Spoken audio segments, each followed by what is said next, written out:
ចិត្តបើអូនមានថ្មីដាច់មិនអាណិតឲ្យបងខូចចិត្តទោះបីតែរូបស្រីប្រាប់ត្រង់មិនស្នេហ៍បងឬពិសីសូមអូនស្រដី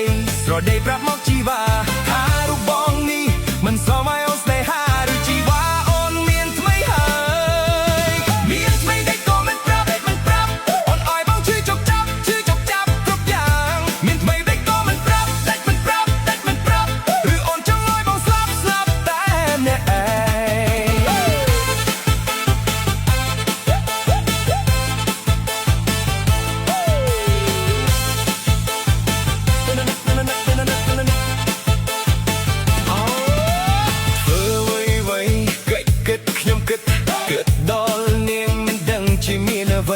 ញ៉ាំក៏មិនញ៉ាំគេងក៏មិនได้គេងទោះបីខំប្រឹងប្រែងក៏គ្មានអ្វីឡើ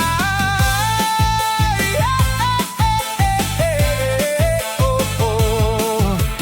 តាមអង្វរឲ្យស្រីឆ្លើយធ្វើដេកឡាយឲ្យអូនយល់ចិត្តបើអូនមានថ្មីដែលមិនអាណិតឲ្យបងខូចចិត្តទោះបី